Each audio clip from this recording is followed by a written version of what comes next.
Tonight on Prime Business, cement prices set to increase from next week as cedi's depreciation hits hard at operations of manufacturers. I am Beverly Broom. Please stay for details.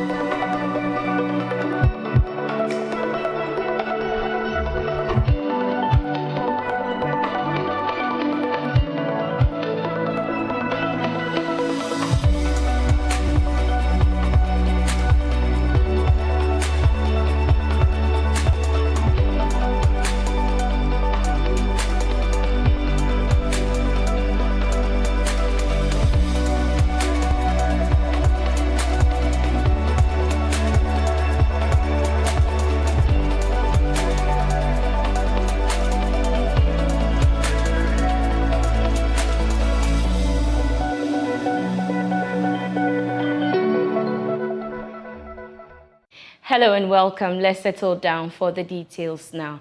Cement prices are expected to increase from next week. Joy Business is learning that the price per 50 kilogram of the building material is expected to hit 68 cedis from the current 59 cedis. There's more in the following report. They also say the increase has been influenced by the sudden rise in cost of operations for most of the manufacturing firms in the country due to the sharp depreciation of the Ghana cedi. One manufacturer, for instance, tells Joy Business when the wholesale price for a 50 kilogram was being sold at around 59 Ghana cedis, that was based on an exchange rate of around 7 Ghana cedis, 60 pesos. That is around June this year. However, based on the fact that most of them had to import some of their raw materials at a dollar rate of more than 9 Ghana cedis presently, someone has to take care of this cost. Some of them have told Joy Business that due to the fact that it has been very difficult to absorb all these rising costs of operations, there's a need to share this burden with consumers. This might be the second time in 2 quarters that the price of the commodity has gone up due to what the manufacturers say is a rising cost of production in the country. Africa's biggest bank, Standard Bank, has slashed Ghana's growth rate forecast for this year to 3.1% from the initial 6.2%. It has also lowered its 2023 growth forecast for the country to 4.1% from the earlier 6.8%. Now, government in the 2022 mid-year budget review cut the growth rate for this year to 3.7% from the earlier projection of 5.8%. Charles Nixon Yeboah looks through the bank's latest research on Ghana and has more.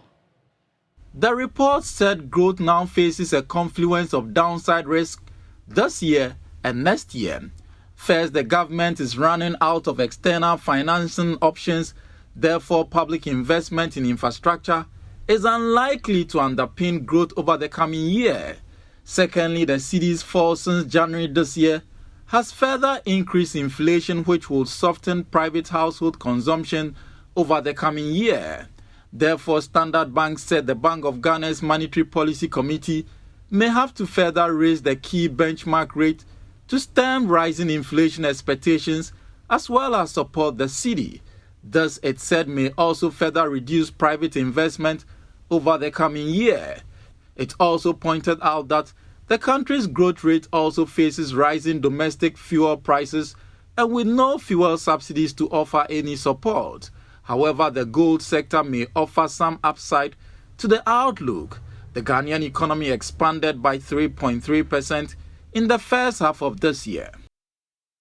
From that, Deputy Director of Renewable Energy at the Ministry of Energy, Seth Mehu, has noted that there is the need to improve private sector investment and innovations in renewable energy facilities. According to him, it is imperative to increase the participation of the private sector in the provision of modern electricity services to improve the social and economic well-being of the people, as well as bridge the development gap.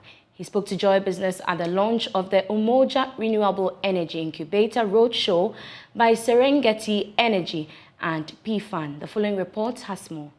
Renewable energies are sources of clean, inexhaustible and increasingly competitive energy. At the launch of the first Renewable Energy Incubator Program by Serengeti Energy and the Private Financing Advisory Network, Mr. Mau said, achieving universal electricity access will involve significant commitment from political leadership, development corporations, bilateral and multilateral banks to fashion out measures that can attract high-quality investment into the electricity sector. Most investments in this area have faced a number of challenges. People come up with very brilliant ideas, but to be able to, put these ideas together, get the needed support to reach bankability has always been a major challenge for a lot of these people.